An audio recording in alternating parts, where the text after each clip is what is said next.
할렐루야. 6월 18일 금요일입니다. 출애굽기 28장 1절부터 14절까지 말씀을 통해 은혜 나누도록 하겠습니다. 너는 이스라엘 자손 중 네 형 아론과 그의 아들들 곧 아론과 아론의 아들들 나답과 아비후와 엘르아살과 이다말을 그와 함께 네게로 나아오게 하여 나를 섬기는 제사장 직분을 행하게 하되 네 형 아론을 위하여 거룩한 옷을 지어 영화롭고 아름답게 할지니 너는 무릇 마음에 지혜 있는 모든 자 곧 내가 지혜로운 영으로 채운 자들에게 말하여 아론의 옷을 지어 그를 거룩하게 하여 내게 제사장 직분을 행하게 하라. 그들이 지을 옷은 이러하니 곧 흉패와 에봇과 겉옷과 반포 속옷과 관과 띠라. 그들이 네 형 아론과 그 아들들을 위하여 거룩한 옷을 지어 아론이 내게 제사장 직분을 행하게 하라. 그들이 쓸 것은 금색과 청색, 자색, 홍색 실과 가늘게 꼰 배실이니라. 그들이 금실과 청색, 자색, 홍색 실과 가늘게 꼰 배실로 정교하게 짜서 에봇을 짓되 그것에 어깨바지 둘을 달아 그 두 끝을 이어지게 하고 에봇 위에 있는 띠는 에봇 짜는 법으로 금실과 청색, 자색, 홍색 실과 가늘게 꼰 배실로 에봇에 정교하게 붙여 짤지며 호마노 2개를 가져다가 그 위에 이스라엘 아들들의 이름을 새기되 그들의 나이대로 6 이름을 한 보석에 나머지 6 이름을 다른 보석에 새기라. 보석을 새기는 자가 도장에 새김같이 너는 이스라엘 아들들의 이름을 그 2 보석에 새겨 금테에 물리고 그 2 보석을 에봇의 2 어깨바지에 붙여 이스라엘 아들들의 기념 보석을 삼되 아론이 여호와 앞에서 그들의 이름을 그 2 어깨에 메워서 기념이 되게 할지며 너는 금으로 태를 만들고 순금으로 노끈처럼 2 사슬을 따 그 따은 사슬을 그 태에 달지니라. 아멘. 계속해서 지금 모세는 시내산 꼭대기에서 빽빽한 구름 안에서 백성들은 그 안에 들여다 보이지 않고 그 구름 속의 전경을 알 수 없지만 물론 우리도 알 수 없죠. 그러나 말씀 속에서 모세는 산 높은 곳까지 올라갔고 거기서 하나님을 만났으며 지금 하나님의 말씀을 듣고 있습니다. 말씀의 내용은 이제 하나님과 이스라엘 백성 사이에 언약을 체결했으니 그 체결된 언약이 영원히 지속될 수 있기 위한 시스템을 만들기 위한 것입니다. 하나님께서 이스라엘과 가까워지기 위해서 이스라엘은 하나님 앞에 거룩한 백성이 될 필요가 있습니다. 그들이 죄를 짓지 않는 정결한 삶을 살아야 되고 이미 그들에게 있는 죄의 모든 요소들은 하나님께 이제 속죄되어야 되며 그리고 그 깨끗한 상태 그리고 그 정결하고 또는 거룩한 상태가 지속이 되어야 됩니다. 한번 깨끗하게 한다고 영원히 깨끗한 것이 아니고 다시 깨끗게 해주심을 입을 필요들이 우리가 사는 상황 속에서는 늘 발생하기 때문에 그렇게 지난번에 씻어줬는데 또 더러워졌냐? 이렇게 야단치지 않으시고 다시 깨끗하게 될 수 있는 방법을 하나님께서 미리 말씀해 주시는 것이죠. 깨끗하게 되기 위해서는 하나님께 제사를 바치고 그 제사가 흠양되는 과정에서 깨끗함, 거룩함이 선포되어야 됩니다. 그렇게 되기 위해서는 제사를 드릴 수 있는 모든 필요한 것들이 준비가 되어야 되고요. 그 중에 성막과 또 여러 기구들이 있고요. 그리고 거기서 드려질 제사를 진행하게 될 제사장이 있고 오늘 말씀이 나타나고 있는 것처럼 제사장의 직분을 감당하는 데 필요한 의복이 있는 것입니다. 그래서 출애굽기 28장은 특별히 제사장의 의복과 관련된 규례들이 나타나고 있습니다. 오늘날 이런 의복을 입고 일을 하는 제사장은 없고 또 우리가 이와 똑같은 제사장의 의복을 만들 필요도 없고 또 제사장의 직분도 지금은 없죠. 그럼에도 불구하고 우리는 이 말씀 묵상을 통해서 많은 것을 이제 배울 수 있습니다. 우리가 왜 거룩해져야 되는지, 또 하나님께서 백성들을 어떻게 사랑하시는지, 그리고 오늘날 우리 성도들은 어떤 지위에 있는지, 우리는 어떻게 사는 것이 마땅한지 등등을 말씀을 통해서 우리는 충분히 깨닫고 배우고 느끼고 그렇게 우리의 삶에 적용시켜 나가시기를 부탁을 드립니다. 오늘 하나님께서는 제사장의 의복을 만들라고 하십니다. 지금 현재는 제사장이 아직 한 명도 없습니다. 하나님께서 특별히 모세를 선택하셔서 당신의 선지자로 이스라엘 백성 전체를 이끄는 인도자로, 지도자로, 영도자로 세우셨을 뿐입니다. 아직 제사장이 없는 상황에 이제 최초의 제사장인 아론과 그의 아들들을 제사장으로 위임을 할 때에 관련된 모든 제사는 모세가 주관을 하게 되었습니다. 그리고 그 다음부터는 제사장으로 위임된 제사장이 그 제사의 직분들을 감당하게 되었죠. 그래 하나님께서는 처음부터 모세의 형인 아론에게 제사장의 직분을 주기를 원하셨습니다.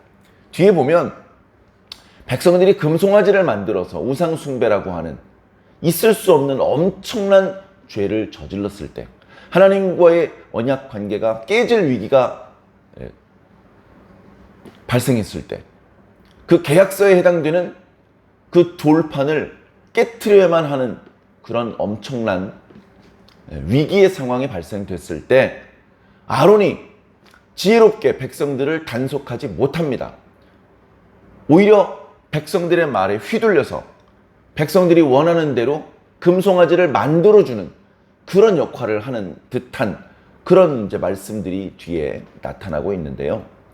그런 폐역 무도한 죄를 저질렀기 때문에 아론에게 제사장 직분을 주려고 하는 하나님의 계획을 바꾸어서 다른 사람에게로 그 직분, 그 축복이 넘어갈지도 모르는 상황이었는데 하나님께서는 아론에게 더 이상의 죄를 묻지 않으시고 그를 정결하게 하시고 계속해서 본래 그에게 주려고 하셨던 제사장의 직분을 주시는 모습들이 나타나고 있습니다. 자, 그래서 최초의 제사장의 후보는 모세의 형이었던 아론과 아론에게는 4명의 아들들이 있습니다. 오늘 말씀 1절에 있는 것처럼 순서대로 나답과 아비후, 엘르아살과 이다말입니다. 이제 레위기 특별히 10장에 보면 제사장 위임식을 거행한 이후에 첫째 아들인 나답과 둘째 아들인 아비후가 하나님께서 명한 불, 다시 말해서 하나님의 불기둥으로부터 불이 튀어나와서 붙여주신 제단의 불을 이용하지 않고 다른 불을 이용하여 분향하려 함으로 하나님께서 기뻐하지 않으셔서 이번에는 그 불기둥에서 튀어나온 불이 아론의 첫째 아들과 둘째 아들을 태워서 죽이는 그런 일이 나타나기도 했습니다. 그렇게 해서 대제사장의 직분이 처음에 아론에게서 그 다음은 본래 첫째 아들인 나답에게로 이어져야 했지만 그렇게 되지 못하고 셋째 아들인 엘르아살에게 이어지는 그런 것들을 우리가 계속된 말씀 묵상과 이스라엘 역사를 공부하면서 알게 됩니다. 이제 그 뒷이야기를 알기 때문에 이 앞에 부분 말씀을 우리가 읽고 묵상을 하면서 더 떨리는 마음으로 본래 이런 마음으로 하나님께서 이 규례를 주셨고 하나님께서 이런 심정으로 이 사람을 당신의 일꾼으로 선택하셨었구나 라는 것들을 깨닫고 똑같은 관점에서 우리 자신을 돌아보는 것이죠. 내가 누리고 있는 이 영적인 축복은 내가 이렇게 교회로부터 위임받은 임명받은 이 사명은 정말 내가 자격이 있어서 하는 것인가? 두렵고 떨리는 마음으로 우리가 할 수 있는 최선을 다해서 정성을 다해서 주신 사명을 잘 감당해야 되겠다. 그런 마음을 다시 한번 먹게 되는 그런 본문 말씀이기도 합니다. 자, 하나님께서는 계속해서 반복해서 어떤 말씀을 주시느냐? 그들로 하여금 나를 위하여 나를 섬기는 제사장 직분을 행하게 하라 라고 말씀하고 있습니다. 그들이 하는 일은 나를 위하는 일이다. 하나님을 위하는 이 제사장의 직분은 크게 두 가지인데요. 하나는 제사를 진행하는 일입니다. 제사를 진행하는 일이죠. 그것은 하나님을 위하는 일이기도 하고 우리 백성들을 위하는 일이기도 합니다. 어찌 보면 하나님을 위하는지 어쩐지 우리 잘 몰라요. 그런 부분은 잘 안 보입니다. 그리고 하나님은 이미 모든 것을 가지고 계시기 때문에 무흠하시고 전능하신 분이기 때문에 그렇게 부족한 게 없어요. 하나님을 위하는 부분이 있다면 하나님의 마음이 흡족하시고 기뻐지시는 그런 부분은 있겠죠. 그러나 하나님께서 더 많은 것을 가지게 되시고 또는 하나님께서 더 큰 권세를 가지게 되시고 그런 건 아닙니다. 오히려 눈에 띄게 유익을 보는 것은 우리 백성들입니다. 죄가 씻어지고 권세가 회복되고 더 많은 축복을 하나님과 우리 사이에 회복된 관계를 통해서 얻고 누릴 수 있게 되기 때문에 우리에게 직접적인 유익이 더 많죠. 어쨌든 그것을 위해서 제사장을 세웁니다. 근데 제사장의 사명이 단순히 제사 의식을 진행하는 일만 하는 것이 아니고요. 제사장은 백성들에게 하나님의 말씀을 가르치는 역할을 합니다. 가르치는 이유는 백성들이 하나님의 말씀을 바르게 깨닫고 그리고 하나님의 백성답게 하나님의 말씀을 준행하며 살도록 그렇게 만드는 것입니다. 그렇게 함으로 해서 하나님의 백성들이 하나님의 백성답게 살고 하나님과의 언약 관계가 더 돈독해지게 만드는 역할을 하는 것이죠. 근데 그렇게 하다가 좀 잘못되면 하나님께 데리고 와서 제사를 드려서 다시 깨끗해지게 만드는, 그러니까 백성들을 위해서 일을 하는 것입니다. 하나님과 백성 사이의 관계가 이어질 수 있게, 그러기 위해서 백성들이 항상 정결하고 거룩한 상태가 유지될 수 있게 하기 위한 그런 사명이, 그러니까 결코 작지 않은 사명이죠. 막중한 사명입니다. 오늘날 이 사명이 목회자들에게, 특히 지역교회 목사들에게 위임되어 있습니다. 우리는 목사하면 말씀을 전하는 것만 생각을 합니다. 우리가 구약의 제사장 하면 제사를 진행하는 것만 생각을 하는 것처럼, 그런데 주의 종에게는 제사를 진행하는 사명도 있고 말씀을 가르치는 사명도 있는 것입니다. 그 둘이 조화가 되어야 되죠. 오늘날은 말씀을 전하는 일이 더 중요한 사명이 되었습니다. 그래서 하나님 앞에 목사가 마치 제사장처럼 의복을 갖추어 입고 그런 예식을 진행하는 것은 그렇게 많지 않습니다. 오늘날 우리 교회에서 채택을 하고 있는 그런 의식은 성도들이 주님을 영접하고 처음으로 이제 주의 백성이 되기를 서약하는 세례식, 그 다음에 그렇게 세례식을 거쳐서 주의 성도가 된 성도들을 위한 성만찬 예식, 그리고 가끔 있는 결혼 예식, 장례 예식, 이런 정도죠. 이제 구교 로마 카톨릭에서는 그것 말고도 사제를 서품한다든가 고해 성사를 한다든가 이제 그런 예식들이 아직도 남아 있습니다. 어찌 되었건 오늘날 지역교회 목회자들에게도 여전히 제사장과 유사한 그런 역할이 있습니다. 예수 그리스도를 통해서 우리들에게 위임된 것이죠. 그러나 더 중요하게는 하나님의 말씀을 선포하는 것입니다. 하나님의 말씀을 성경 말씀 그대로, 이 성경 말씀의 방향과 정신에 맞게 살아계신 하나님의 그 의중과 일치하게 말씀을 가르쳐 주어야 됩니다. 먼저는 읽어 주어야 되고요. 그 의미를 잘 해석해 주어야 되고 우리의 일상생활을 통해서 그 말씀을 잘 지켜나갈 수 있도록 적용해 드려야 되는 것이죠. 그것이 반복되어야 됩니다. 뭐야 이거 출애굽기 말씀 전에 한번 들었던 말씀인데 근데 또 들어야 될 필요가 있는 것입니다. 우리는 이 땅에 있는 동안에 계속해서 이 성경을 중심으로 하나님의 말씀을 듣게 될 것입니다. 저는 가르치게 될 것입니다. 가르치면서 저도 배우는 겁니다. 그렇게 우리는 계속해서 하나님의 말씀의 가르침을 받고 말씀의 인도를 받게 되는 것이죠. 자, 그런 마음에서 말씀을 다시 한번 살펴보겠습니다. 제사장의 직분이 필요했고 그래서 의복을 만들라고 하셨습니다. 제사장도 죄인이지만 그들을 정결하게 하셔서 백성을 위하여 제사를 진행하고 말씀을 가르치는 사명을 주셨습니다. 그 사명 자체가 하나님과 관련된 사명이기 때문에 직분이 고귀하고, 그리고 그들의 직분이 얼마나 고귀한 것인지, 그들이 하는 일, 제사를 진행하고 말씀을 가르치는 일이 너희 민족 전체를 위해서 얼마나 절실하게 필요한 일인지 알려주기 위해서라도 이 직분을 행하는 자들을 위해서는 아름다운 의복을 만들어줄 필요가 있으셨던 것입니다. 그래서 오늘 말씀에 보면 이 제사장이 이제 입게 될 의복 중에서 한 6가지가 나타납니다. 그것 말고도 이제 더 있어요. 오늘 말씀에는 나타나지 않는 세마포 속옷이 있습니다. 속바지.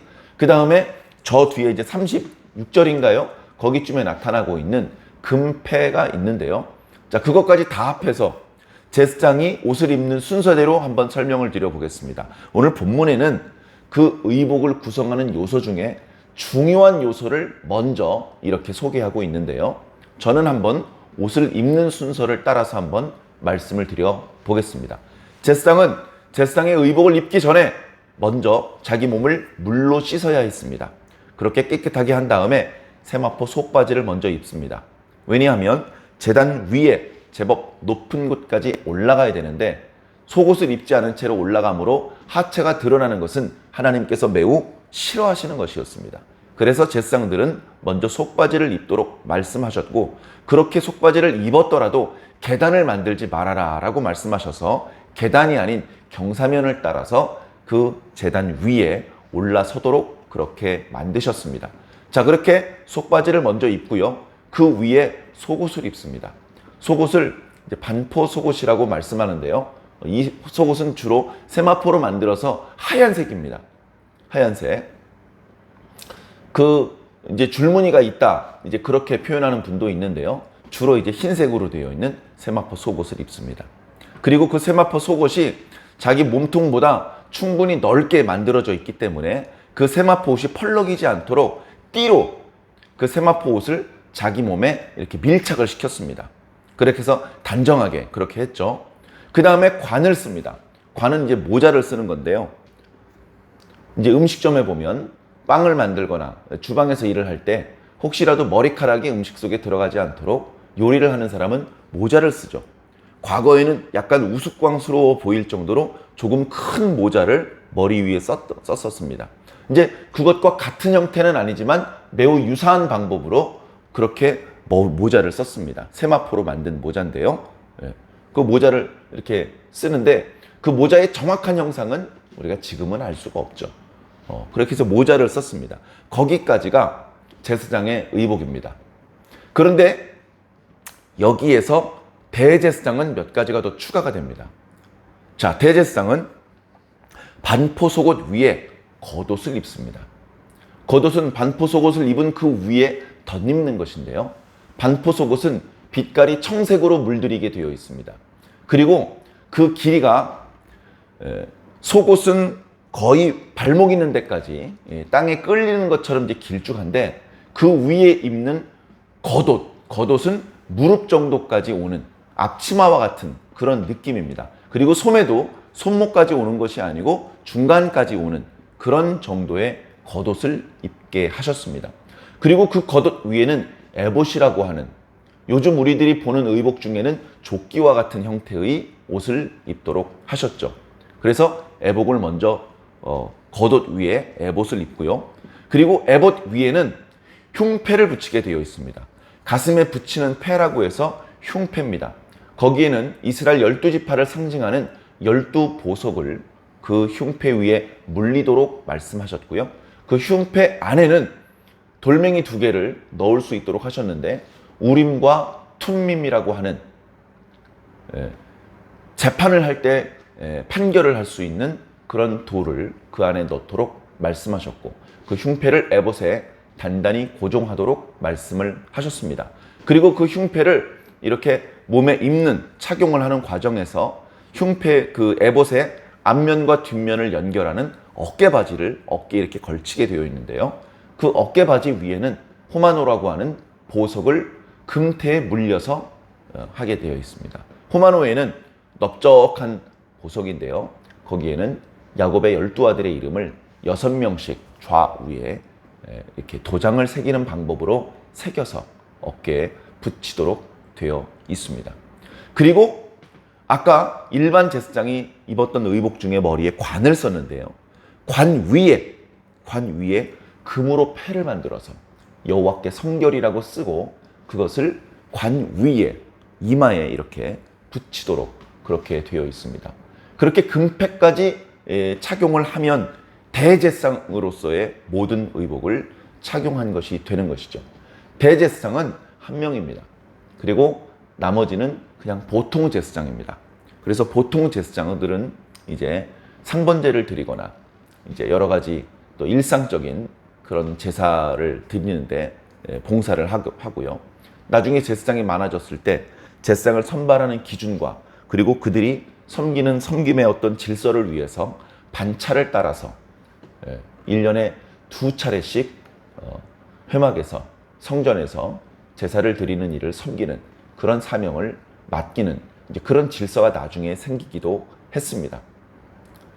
자, 어찌되었건 이렇게 이제 조금씩 하나님의 백성과 하나님을 연결하는 다시는 그 행복한 언약 관계가 흔들리거나 끊어지는 그런 일이 없이 계속해서 지속될 수 있는 그런 축복의 통로를 만들어 주신 것이죠. 이 하나님의 은총이 오늘 우리들에게까지 이어지고 있습니다. 이 하나님의 은총이, 이 하나님의 은혜가, 이 하나님의 능력이 오늘 우리들에게까지 이어지고 있습니다. 제가 지금 현재 지옥교회에 담임하고 있는 목사인데요. 목사하고 싶은 사람은 다 이렇게 할 수 있느냐? 그렇지 않죠. 최소한의 자격이 필요합니다. 목사다운 역할을 제대로 감당할 수 있도록 최소한의 공부를 해야 되고요. 최소한의 영적인 훈련을 받아야 됩니다. 그래서 충분히 공부를 했고 충분히 훈련을 받았다는 것을 기존의 목회자들이 인정을 해 주어야 됩니다. 그래서 그걸 살펴보기 위해서 훈련 기간을 두기도 하고 시험을 치기도 하고 면접을 보기도 합니다. 그렇게 해서 오랜 기간 검증을 받아서 준비가 된 것 같다 싶으면 절차를 밟아서 이제 목사로 안수식을 합니다. 어떤 그 제사장 위임식과 유사한 최소한의 하나님의 일꾼을 세우기 위한 그런 의식이죠. 그러면 그 목사가 아니었던 사람을 목사로 만드는 의식을 위해서 안수를 베푸는 사람들은 누구냐? 똑같이 그런 목사 안수식을 거쳐서 목사가 된 선배 목사들입니다. 일개 평신도가 장로가 와가지고 목사 안수를 해줄 수는 없죠. 목사 안수식을 거쳐서 목사가 된, 그래서 현재 목사로 활동을 하고 있는 그런 분 중에서도 존경받는 그런 목사님들이 초청되어서 안수위원으로서 안수를 해주는 것입니다. 그러면 그렇게 목사를 안수해주는 목사님을 누가 안수해 주셨습니까? 역시 그 윗대 목사님들이 안수를 해주셨죠. 그렇게 추적에 올라가면 우리나라에도 최초의 목회자가 생겼겠죠?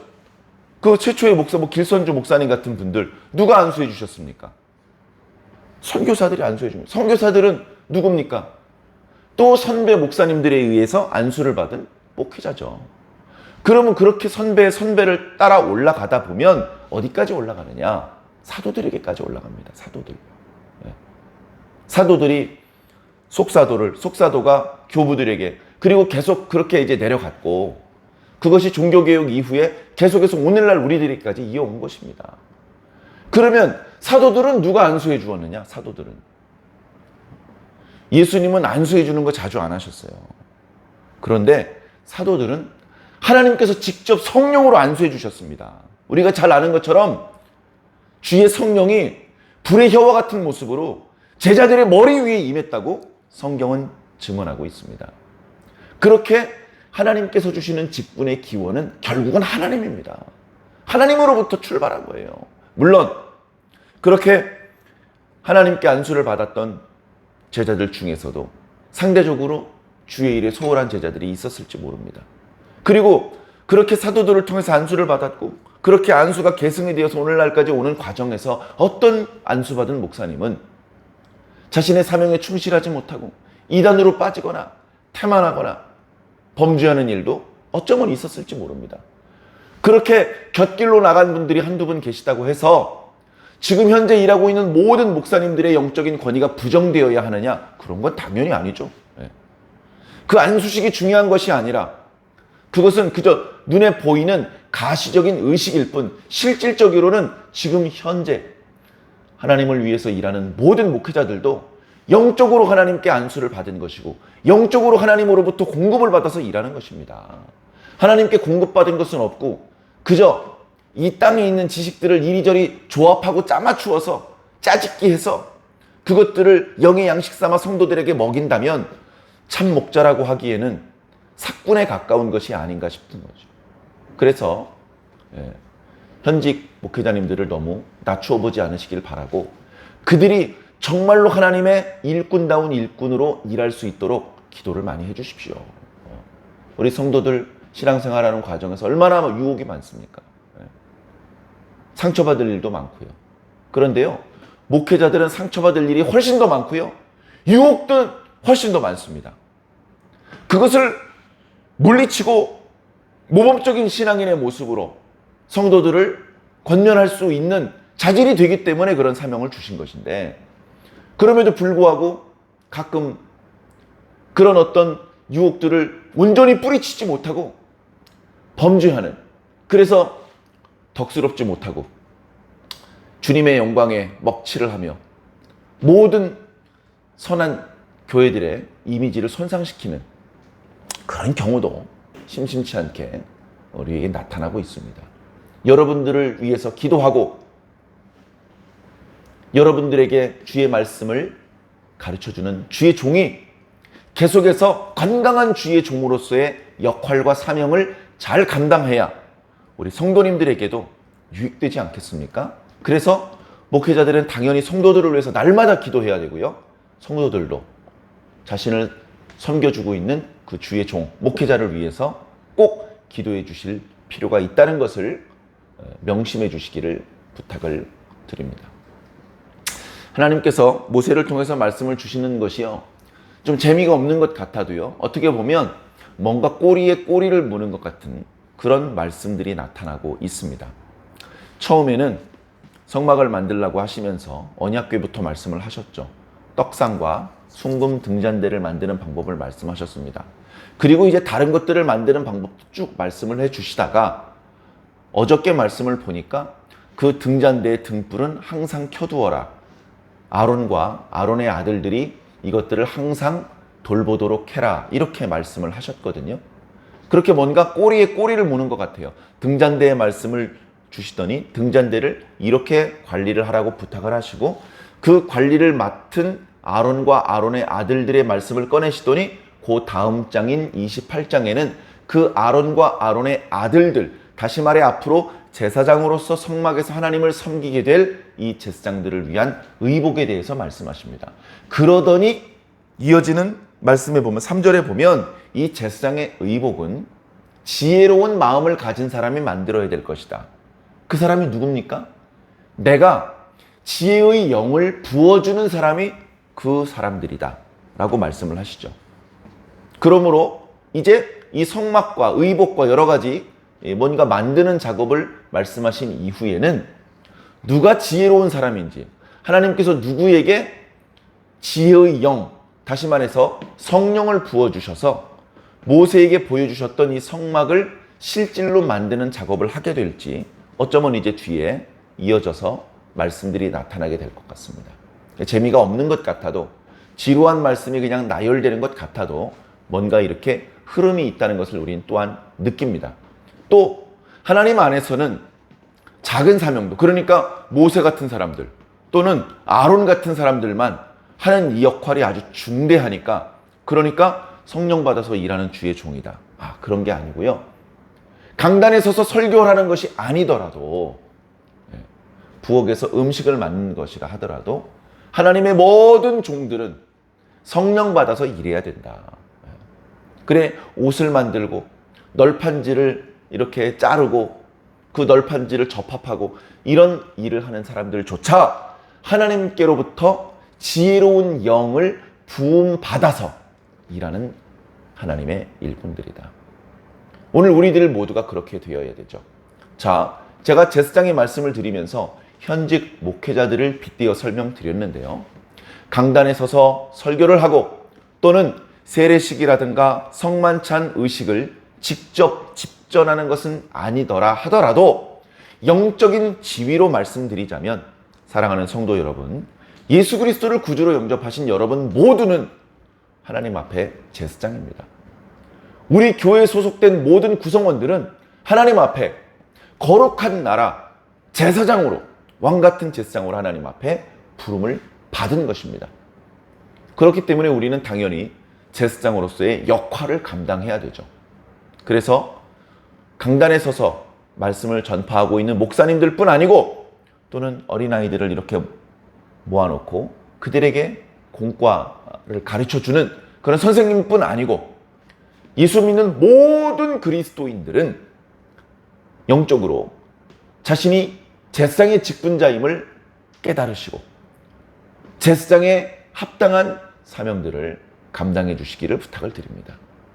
만약에 이 제사장과 관련된 규례들이 오직 제사장들에게만 필요한 규례들이었다면 이렇게 성경에 포함되어서 오늘 우리들에게까지 전달될 필요가 없습니다. 그저 별도로 메모를 해서 제사장 가문에서 대대로 가보처럼 이어 내려가서 제사장들만 기억하고 제사장들만 알고 있으면 되는, 그러다가 이제 성전이 파괴되고 언약궤가 파괴되고 하는 과정에서 시지부지되어서 소멸되어 없어져 버려야 됐을 것입니다. 그러나 지금 현재 제대로 된 제사장이 활동하는 것이 아님에도 불구하고 제사장들의 제도를 최초로 만드셨던 하나님의 말씀들은 지금도 여전히 기록되어서 오늘 우리들에게까지 전달되었습니다.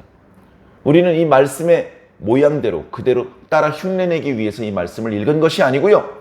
이 말씀이 담고 있는 영적인 의미들을 오늘날에 되살려 그 의미를 계승하기 위해서 그렇게 한 것입니다. 사랑하는 성도 여러분, 오늘 하루 하나님 앞에 거룩한 아름다운 그런 제사장의 모습으로 살아주시면 어떠하시겠습니까?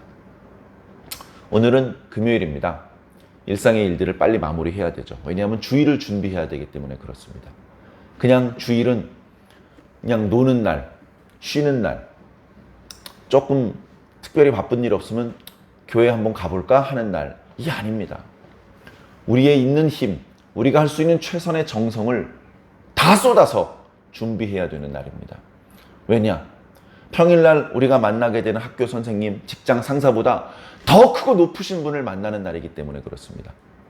내가 만나는 직장 상사나 학교 선생님이 줄 수 있는 것보다 더 좋은 것을 주실 수 있는 분을 만나는 날이기 때문에 우리는 준비해야 됩니다. 우리가 할 수 있는 준비를, 그것이 무엇인지 각자 깊이 생각해 보시고 거기에 집중을 해야죠. 그러기 위해서는 일상에 해야 될 일들도 잘 마무리해야 됩니다. 일상의 일들이라고 하니까 학생들은 공부하고 어른들은 돈 버는 일이라고만 생각하시는데 일상의 일들도 하나님의 백성으로서 하나님을 드러내고 하나님의 뜻을 준행하는 일입니다. 그 일들을 잘 마무리하시고 주일을 잘 준비해 주시기를 새삼 주의 이름으로 부탁을 드립니다.